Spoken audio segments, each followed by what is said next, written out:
welcome in the president of RFA, Mr. Ed Soares. Also joining us here on the round table is the main man at Access TV Fights, CEO Andrew Simon. We welcome you both to the round table. Do they have to be knighted to be here, boss? You've been here a lot longer than maybe afterwards. We do. It depends what kind of interview they do. Andrew, you, of course, are in the business of structuring TV deals for up-and-coming promotions here on Access TV. Talk a little bit about the benefits of a regional promotion getting access to Access TV. Sure. You know, we've dealt with over 50 promotions over the last decade, and really the Access TV deal is a survival for most of these promotions. Without an Access TV deal, a lot of the promotions wouldn't be here today.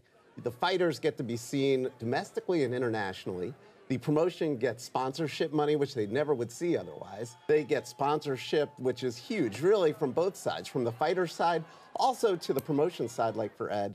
And overall, it's just the exposure and knowing that this brand is going to be here for years to come, and fighters want to be there. RFA is a staple on Access TV. Talk about the benefits. What have been the biggest benefits for your promotion?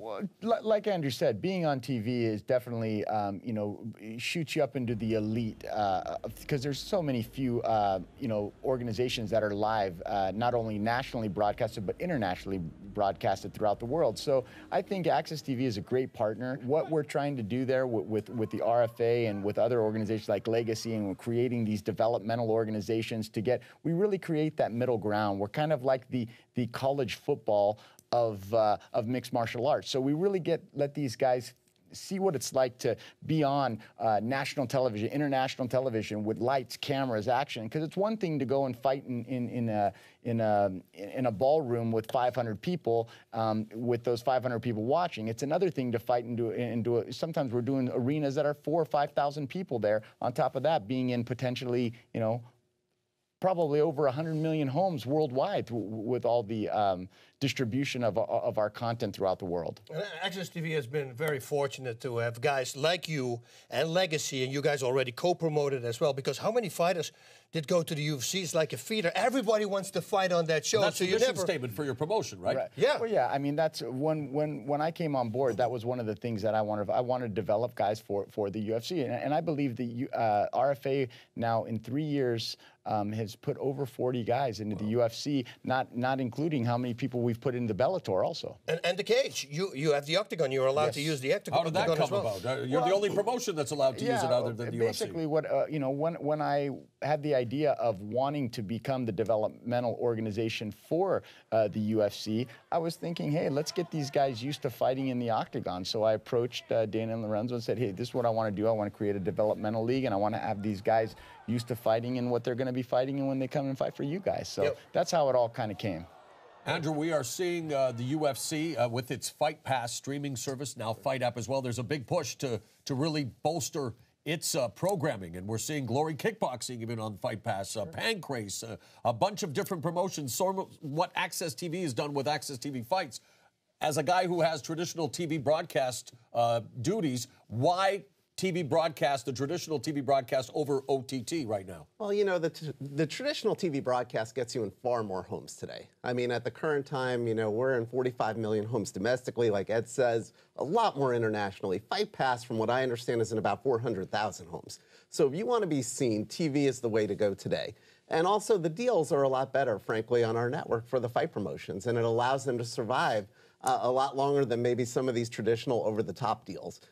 Access TV, we've been doing this for over a decade. We've dealt with almost every promotion on the globe. And frankly, a lot of the promotions that are on Fight Pass may have come to us first. I mean, I don't want to say that we did not take them, but we definitely get a first look at almost every promotion that wants to be on TV, outside of Bellator and World Series of Fighting, which have deals. But we've talked to everybody else out there at one point or another. Plus, Access TV, it's your home for MMA.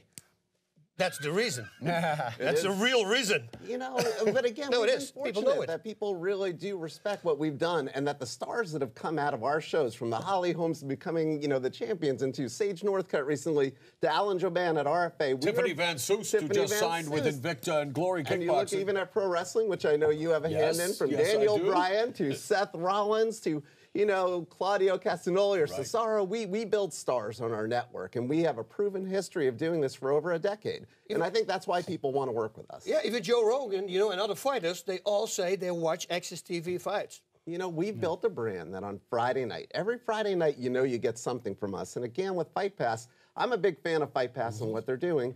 But one of our big marketing pushes is, every Friday you got something. I don't know when all these other shows are on.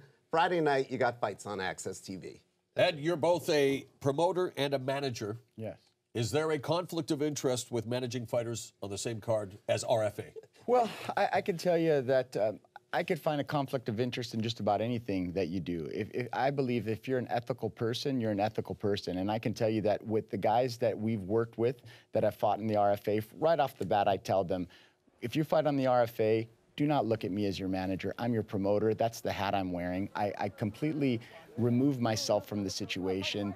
Attorney works with our matchmaker. I'm not involved. And as you see, the few guys that we do work with that have fought in the RFA, if you look at their fights, I mean, there's no favoritism. I mean, if you're going to be fighting in the RFA, I don't care who you are, you're getting a tough fight. And if you're fighting on the co-main event, main event, it's tough fights. So and it's not anything you get favored with money or anything, because you know what, you're not going to get rich fighting for the RFA. You're really fighting for an opportunity to be seen and an investment in your career to be able to move to the next level. So to answer the question, no, I don't think there is a conflict. Fair to all your fighters. I'm very transparent. I'm very transparent. It's very and as far as some of those things like, is it a conflict of interest? Well, like I don't see a conflict of interest of me representing Anderson Silva and having RFA. Like what am I going to have Anderson come fight for the RFA? It's never going to happen. Yeah. Do you foresee the day where you might have to focus on either or? Is that a problem? Well, yeah, definitely. I mean, I can tell you that I've had a great career as a manager, and I enjoy doing it, and I have a lot of things and I have a lot of experience in that. But I can tell you that I feel that there's not really much more for me to do as a manager. I'm going to continue doing what I'm doing. I enjoy it. I like working with the guys that I work with, but I could definitely see the next chapter of my life is going to be as a promoter, and I look forward to that. Nice. So do we. Yeah, absolutely. And there's a question now for both of you. We have seen a pattern. I like to joke, and it's not a joke, unfortunately, the injury bug in all of combat sports, but especially MMA these days. I mean, it's morbidly obese. It should be on The Biggest Loser because it's just feasting, and it's always seemingly feasting on the big fights. So we had 10 of 16 originally scheduled UFC pay-per-view main events changing. What are the financial implications for both the promotions and the fighters, Ed? Well, I can tell you, a lot of times people are always talking about, oh, the UFC doesn't pay the guys enough. But, a lot of times I think people take for granted. I'll give you an example. The Verdum fight. Okay, the Verdum, he pulled out, Kane got hurt, and then he pulled out of the fight. I mean, when you look at the financial, how much money they've actually physically pulled out of their pocket and paid, not the potential loss in the pay-per-views. I'm talking about how much money have they spent on making commercials, countdown shows, making billboards, buying the commercial space.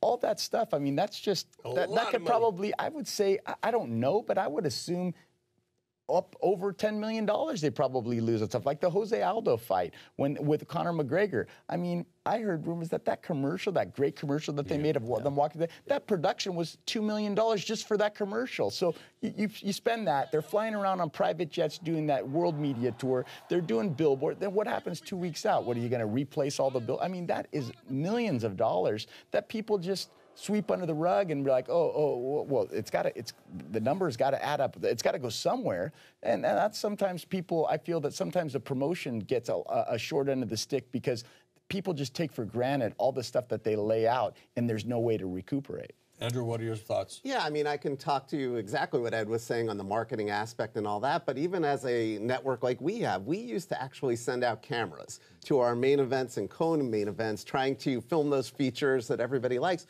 We were losing about 35 to 40% of the fighters for almost every show. And from our standpoint, we're not the biggest network in the world. We were losing hundreds of thousands to almost $1 million on shooting these features that we never get to air. And so I can only sympathize with the UFC with the pay-per-view side as well. Wow. You are, of course, a pioneer, UFC Hall of Famer. You've been around the sport a long time, Andrew. You've followed it a long time. What has made the UFC the powerhouse that it is today, Ed?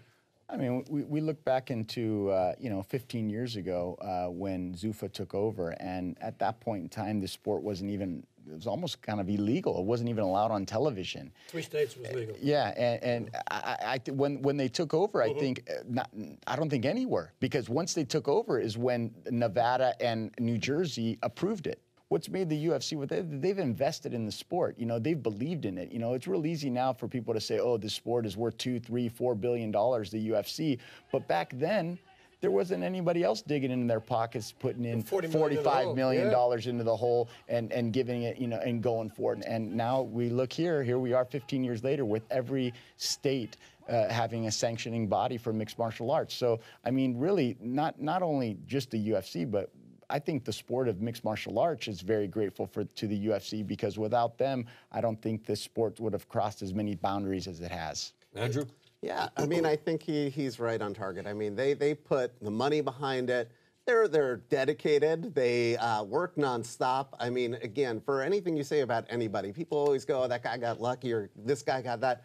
From whether it's Mark Cuban to Dana White or whomever else, they work harder than anybody else you'll ever be around. And so I give them credit for the work ethic they have, because nothing happens by accident. And the amount of effort they put into regulation, and Mark Ratner having smart people who know the business inside out, that's how they've been that successful. So the final question is, do you think another promotion can rival the UFC? If so, what will it take? We see Bellator starting to sign some free agents. What are your thoughts, Ed? Well, I think it's really hard. You know, I don't have a crystal ball, but when just looking at it, I mean, who would have thought 10 years ago that, you know, Pride, many people said Pride was the greatest organization in the world. And who would have thought that Pride would be out of business? So I don't think that that's the same case for the UFC. And I think that, you know, we never know what the future holds. But don't you think competition would be best for everyone, just like the Monday Night War, WWE, WCW, especially for the fighters' bottom line, Ed, as a manager? 100%. But I just find it hard for somebody to really make a run and really challenge them. I do think that Bellator is making huge strides in that direction, and they're enabled to offer opportunities that weren't out there for some of the fighters. So that's a great thing too. So I think that's what's going to keep the sport growing. But it's kind of like, to me, is like the NFL versus the USFL or the Canadian Football League. I mean, the NFL is still the. What's wrong with the CFL? There's nothing wrong with that. Baby, yeah. There's nothing wrong with that. But it's just a different thing, and that's why, kind of like when we laid out the landscape of what we are, that's why when I looked at, okay, if the UFC is like the NFL, and let's just say Bellator is like the Canadian Football League, I don't think there's as big of a difference in that. But I'm just saying, if that is, we want to be the college football, because that's what we want to do, is we want to develop guys to take them there. I was hoping, boss, that he would say, I want the RFA to be the NWO, and we're invading the UFC, and we're going to go to war with Zuffa. Andrew, do you think, I mean, do you agree that it would be nice if there was an alternative? And it looks like Bellator wants to be that alternative. You know, can they make a run for it? I don't agree with that in this one, because I'm a business guy by trade. And I take a look at the life span of a business. When I was a kid, Woolworth was the biggest thing around. Tower Records had a hold with Sam Goody on the music business. Things change in cycles. So today, UFC is the biggest thing out there. But you take a look even in the boxing world. Premier Boxing, in just 12 months or 15 months, has made themselves the biggest brand in boxing. Out of the gate, you know, really putting Arum in Top Rank and taking a look at everybody else, all of a sudden you got Premier Boxing. So I'm a believer that with the right people, the right energy, the right money, right dedication, or a Muhammad Ali Act or other things can really change a business and disrupt it. So anything can happen in a 10 to 20 year span. I don't ever think anybody is on top forever. All right, well, Ed Soares, thank you very much, sir. President of RFA, manager of Stars, Andrew Simon. Thank you very much. Access TV Fights.